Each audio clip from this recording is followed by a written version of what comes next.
Hi folks, my name is Linda Emmett and welcome to Happiness is an Inside Job.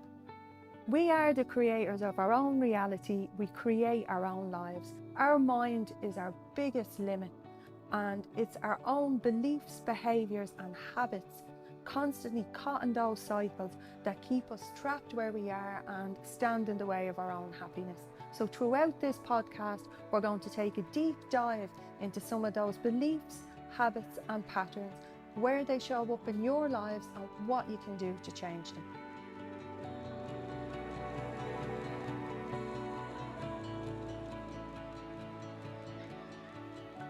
This podcast is very much dedicated to happiness being an inside job and learning to eliminate all the things that negatively impact our happiness. And for our own mental health, happiness and well-being, we need to be taking care of all parts of ourselves, all parts of our being, which are our emotional, physical, mental and spiritual.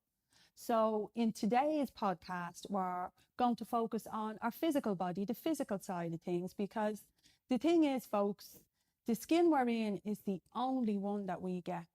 This body that you're in is the body that carries you from birth all the way through to death, and it gets a bad rap sometimes. We don't take care of it the way we should take care of it. We don't treat it the way we should. We have high expectations of how it should look and how it should be without putting the fuel, the recovery or the care in.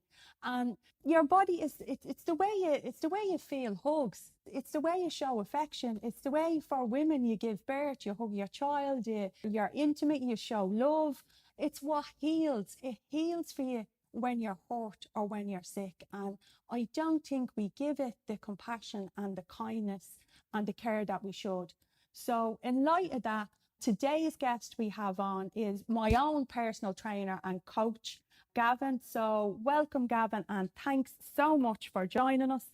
And I suppose one of my first questions to you is, Gavin, one of the biggest things I think that's absolutely monster important to address is people's fear of going to the gym.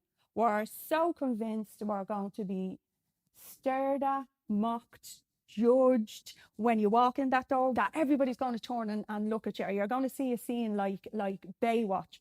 What would you say to those people that for getting them in the door for the very first time, to get them in? Well, first, hey Lynn, thanks for having me on. Hi, Appreciate it. Welcome, great to have you. Firstly, everybody feels like that, especially when they start. And I think what a lot of people need to remember is everyone started somewhere. Even the person you see in the corner who looks like he's the most jacked person, looks like he lives in the gym. He went into that gym when he was 15, 16, skinny, unsure what he was doing, no idea how to train, and unsure of himself. The biggest thing I think is that everyone needs to just be aware that 90% of the people, even the people who look like they know what they're doing and have been there for years, still have a bit of that feeling. And they're focused on what they're doing. They're not even thinking about you. Yeah. They're focused on what they're doing. And in a little bit, they're thinking about other people judging them. So you're not alone, one. Two, people aren't judging you. But if you still feel like they are, I'd say have a look around and find a space that suits you. There isn't just big box gyms out there. Like, there's loads of big gyms that have loads of members and most people just go to those. But if that's not suit you or your personality or how you want to train, or if that makes you feel uncomfortable, there's loads of small personal training gyms. There's studios that do group training. There's trainers out there who specialize for people who maybe have social anxiety as well. I'm not saying everybody who thinks like that does, but there are options out there. And you don't feel you have to be pigeonholed and going into the local gym down the road. But to get you in the door, I think the first tip I'll give is just get to the door. Once you get to the door, just show up, swipe your card, walk in. Once you're in, if you do nothing, you're in. Do that 3 times, and the 4th time you'll do something. And then the 5th time you'll do something more, and the 6th time you won't really care who's around you. You'll be too busy focusing on what you're doing and your journey. And I think once you get in the door, once you see the reality of it, you see that people aren't all turning and staring at you walking in.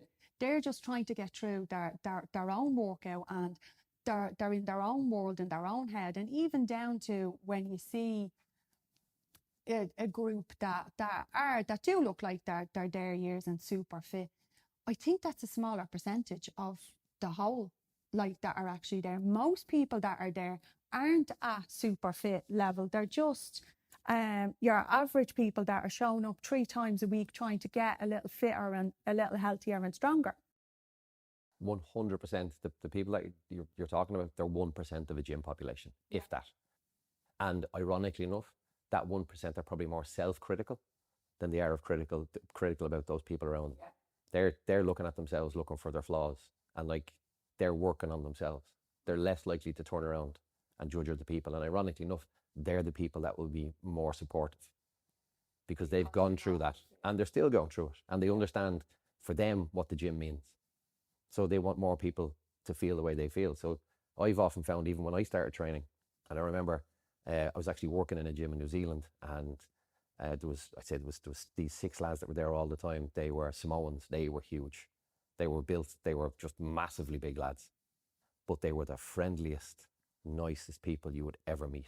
You'd have little 16-year-olds walking in. You'd have 75-year-old grannies walking in, not sure what they were doing. And the lads would be over going, if you need a hand, give me a shout. I'll help you that way. Just nice. And it's the difference sometimes if you actually get your ass in the door at the gym, you learn a lot of it is just your own anxieties and your own fears in your head, and it's not real. That as they say, that those people everybody doesn't turn and look and turn and glare, that they're caught in their own fears and their own worries and their own woes. If I was to ask you, what are the 3 biggest myths that you hear about fitness, about physical fitness?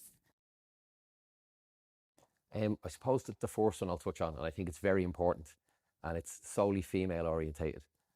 Lifting heavy weights will not make you Arnold Schwarzenegger. It will not make you big and bulky. However, what it will do is it will help strengthen your body and delay the onset of osteoporosis in later life. So, like, it's good for your bones, it's good for your tissues, it's good for your metabolism, it's good for your heart health.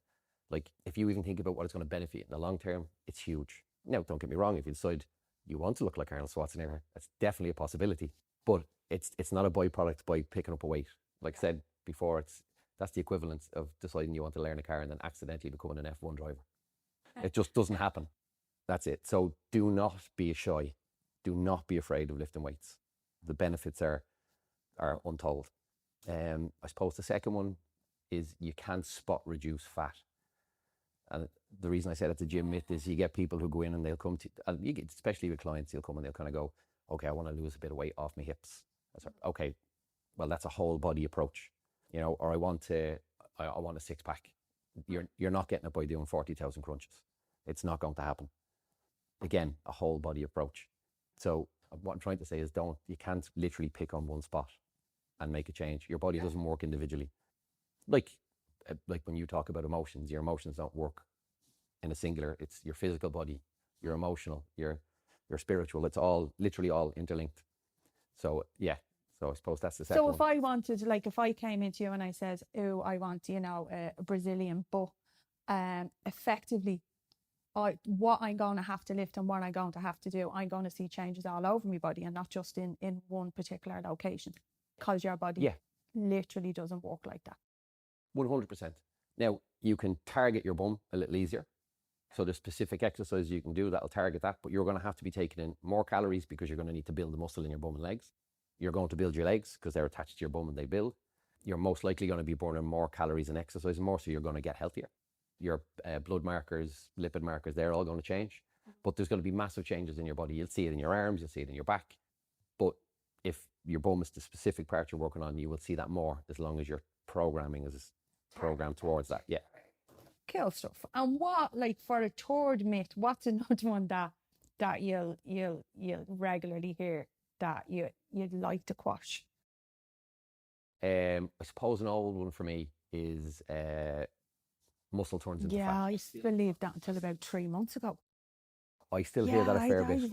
I would have thought that. And I remember years having a conversation with my mum when I was training and getting into a force, like, that's going to turn into fat one day. It's not. Oh, it is. It's like, it's not. Your Auntie Bernadette. It's like, no, that's because Auntie Bernadette stopped training and went to the cookies. Poor Auntie Bernadette. One's not the other. But I suppose the way I'd put it to people is to try and remember they're 2 completely different substances. So that's like assuming if you push hard enough on concrete, it's going to turn into gold.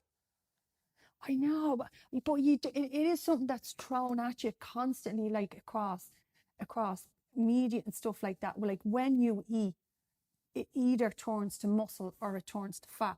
Like if you overeat your calories, say, that all the rest will go into to fat stores. And then if you wanted to create muscle, you would then have to go to the gym and work out for all of this to turn into muscle. Yeah, but it'll never turn into muscle. But the way that works is you need to create a thing called protein synthesis for muscle growth. So you'll go in and you lift weights. The resistance has to be right, the volume has to be right, but that happens over time. But while that's happening, your body is still burning calories. And as long as you balance your intake and output about right, it'll be burning fat while creating lean tissue.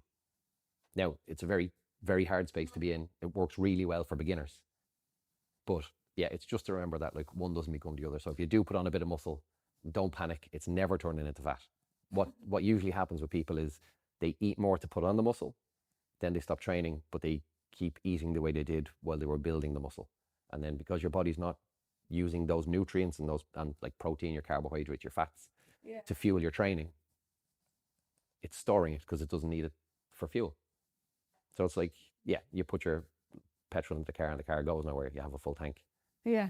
And I definitely do get why that's people's thinking, because that for a long time, until training with you, that would have been my understanding of it.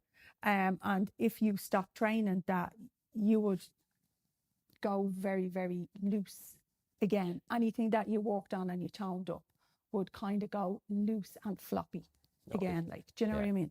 And the thing with that is it takes a long time for muscle to break down. You'll have it there for a while, and it doesn't take much to bring it back. Maybe not to the size you were, depending on how long you're out, but it's easy to reactivate. So again, usually what happens is people stop the training, but they keep the eating habits and they don't adjust them. And that's unfortunately that's it. And unfortunately, with anything around exercise, it's like 80% nutrition. So that's very true. That's true. And if you were to say, like, if someone's out there listening to this right now, and it's one of those people that has literally, attempted the gym a few times, went back, tried it, or tried some form of fitness and just keep kind of reverting back to old habits or old ways. If you could say, and we lose a bit of belief in ourselves. If there was one thing that you could say to them now to get them back going to the gym, or to get them thinking a little bit differently, what would you say to them? I suppose the one thing I'd say for someone who's done it a few times is change your mindset.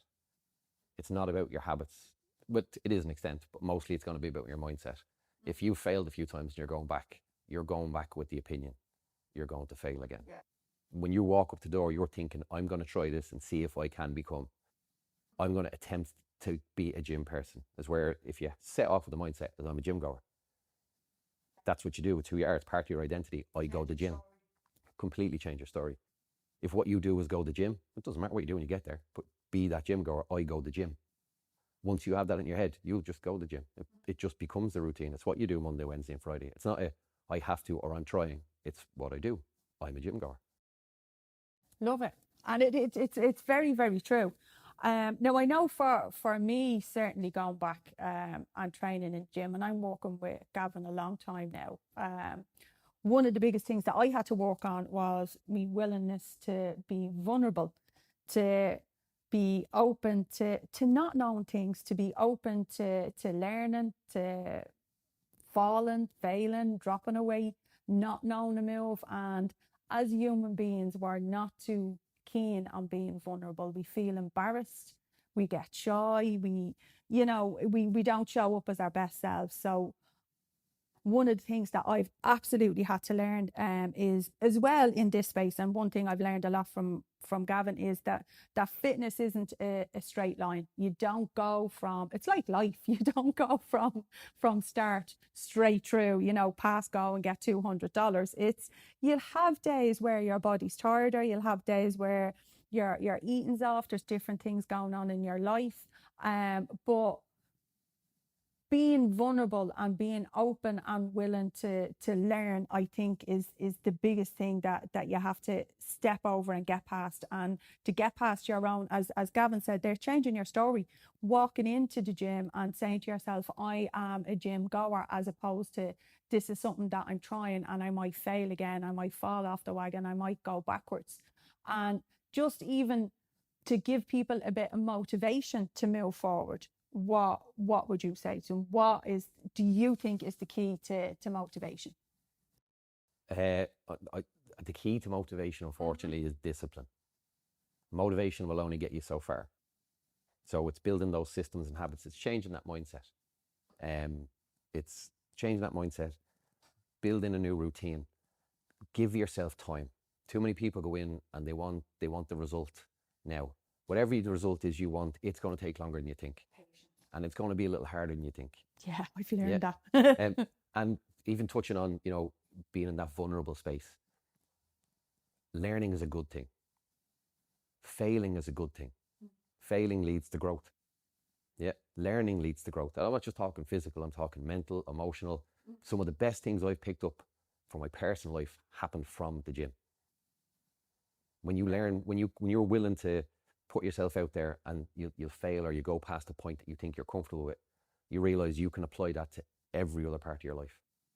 And for the people who are maybe a little bit like vulnerable, afraid of putting themselves out there in case there's a failure, chances are they're not like that in every aspect of their life.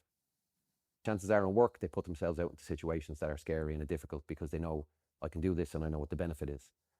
It's just thinking you're just applying what you've learned somewhere else to the gym. And I think it's just remembering that when you go in, is that learning isn't bad, failing isn't bad. It's the vulnerability. It's the us having it sometimes in the back of our mind, because you hear it. I hear it even with clients. People being afraid of being the slowest, being the worst at learning, showing up in the space, and they take the longest to learn that particular thing. There's some of that. They're not real. They're fears, but that's what stops us being vulnerable and willing to try something new. And the other side is when, also fear of falling off the treadmill and flat on your face, isn't really, ideal. It's so that's completely valid fear. Yeah. For someone who has done that, completely valid fear. But there you go, and he's still alive. Just about. So the one of the last things I want to ask you about is it's diet. I genuinely think that the word diet itself is absolutely toxic within our culture. That we think diet, we think deprivation, we think of everything that we're not getting, or it's a way of getting a particular body or a particular shape to our body. So I think it's absolutely toxic, and I genuinely believe we should be focusing on long-term health and fitness. As I said at the start of this, the body that we're in is the only one we get. The way we live now directly impacts how we're going to live out our later years, the things we're going to get to do, how we can, what we get to experience in life. It's what we put in now has a huge difference, and we should be looking more long-term. So if you were to say what you think were 2 or 3 keys to a healthy lifestyle, to living well, what would be your top 3? Because you live, like, I admire the way you live your life and your discipline above all else. I would love another slice of that, but I'm getting there. But if you were to give people a few tips on how to live a healthier lifestyle, and don't just say discipline without giving tips. Not going anywhere near it. Okay. Not going anywhere near it. If you're trying to live a healthier lifestyle, a few tips is finding balance. And balance isn't necessarily about discipline. It's about knowing that, you're going to have chocolate some days. You're going to have days where you don't go to the gym, or every day. And there's nothing wrong with that. So one of the things I do want to touch on while we talk about this, and you were talking about diet, is there is no bad foods. Food is just calories. Calories are just energy. It's just a number. It's energy. That's all it is. It's like the stuff that's in your light bulb. You don't have good light bulbs and bad light bulbs. You have light bulbs. It's the same. There's no bad foods. There are foods that are optimal for health and that nourish your body, and then there are foods that just nourish your soul. So you want a donut? That's soul food. That's happy food. But to nourish your body, you're talking more vegetables, more fruits, more whole grains. They don't have to exist separately. They can exist together. So my big tip is around food is eat for nourishment. So whatever you've got in your day, eat for what's in your day. So if you've got a big workout, if you've got a big stressful day in work, make sure you're getting enough vitamins and minerals in there, because they're the things that are going to keep you going. Yeah, at the end of the day, it's been a stressful day. You want to reward yourself, definitely open the dairy milk. But try and make 80% of it more about nourishing your day than soul food. It's a great way of looking at it. And like, for other things, aside from your diet, aside from what you're eating, what for you do you think it'd be? I know you've said certainly balance in your life is like a marker of a healthy lifestyle. Is there anything else that you would say? Like, you tell me quite a bit to have fun or have more fun. Well, do something in your day that makes you smile, plain and simple. Yeah. And also do something in your day that makes you cringe. Yeah, 100%. The more you learn to cringe, the less it's a problem. Yeah. Like, I'm not saying walk down the street in your underwear. That's your business. But do something that you're uncomfortable doing. Don't want to be arrested again. Again. Yeah. Do something you're uncomfortable doing. Do something that puts a smile on your face. But if I was to have, say, non-negotiables, it would be get good sleep, get outdoors early, get some fresh air and some sunlight. Like, yes, I know it's Ireland. Sunlight's limited. But even if it's behind the cloud, it's good for you. Get out and get into it. Get walking. Just move. Don't worry about the 10,000 steps, Lark. I think when people give somebody a number like that, what tends to happen is if they don't hit it once or twice, they stop trying. Just get out and walk. If you're moving, you're staying hydrated. And hydrated isn't just water. It isn't just water. It's everything else you're going to drink. Yes, I highly recommend staying away from stuff like very sugary drinks. But that's just my preference. That's not everybody. But stay hydrated, move, get sunlight in, and sleep. If you can do those, the rest will almost automatically take care of itself. And don't forget your protein. As a PT, obviously, I'm all about the protein. And they are basic needs. If we're not sleeping right, that hugely impacts how we're coming into our day in the first place, and the level we can do everything else too. How stressed we are, how we react and respond in situations, the choices we make with food. One directly impacts the other, and again changes how we show up in our day. And I know for you, on a different note, how you work and who you work with, you've made choices around and have set up. Obviously I work with you, but your actual business is called fulfil, and you very much work with people one-on-one in the gym with nobody else there, or in your own gym, or small groups. And just why have you set it up that way? I suppose I've set it up a little like that because I really like working with people. And I like one-on-one. And the reason I like it quieter is it gives people a chance to relax. From working in big box gyms and working with one-on-one clients, you can see how they perform different when they're mentally relaxed as well as physically. They perform better. They tend to walk out with a smile within about 15 minutes of starting training. They're already, they've left some of their day behind. They're not worrying about who's looking, what's doing. They're less concerned with who might be looking while they squat, as where when you're in a quiet environment, they're focused on how they're squatting. Oh, I know that, 100%. Yeah. Which straight away means their form will be better. They'll get better returns from it. They'll feel better for it.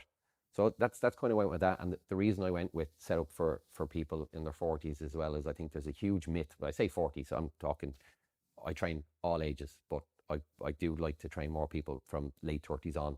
And the reason I do is because they're the people who have been told for years that, yeah, you're late 30s, 40s, forget about it. Your metabolism is slowing. Yeah, for women, you're perimenopause. So everything is going to happen to you. There's fuck all you can do about it. Mm-hmm. Just let it happen. It's like, don't just let it happen. So many labels put on people that stop them even trying because they believe it's, they've nearly failed, or it's not going to work for them before they show up. And I know certainly for me, it was one of the things that drew me towards you having the the gym you go into where you can just focus on the movements and you're not looking around. You can put 100% into what you're doing as opposed to who's there. It meant for me, I could build confidence in a lot of new movements, especially in and around lifting weights, where I know personally I'd be far more nervous because you lift wrong, you're doing damage. And if my focus is in another direction, You're doing well damage. then, exactly. So I know that. And I liked the fact that you worked with that age group because again, I know for a fact age doesn't matter. It's how you treat your body and what you do with the recovery side of it. And you're down, for people who don't know, just in Leakslip, just outside Lucan. I don't know the exact address, but just putting in a quick plug for you there. Or literally just out near Comfy GAA Club. It's a little bit further down. So just outside the village. Just outside the village. Great stuff. So I think now, guys, I think that is it for myself and the lovely Gavin for today. I really hope you enjoyed this. And I will chat to you next week on our next podcast. Cheers. Bye-bye.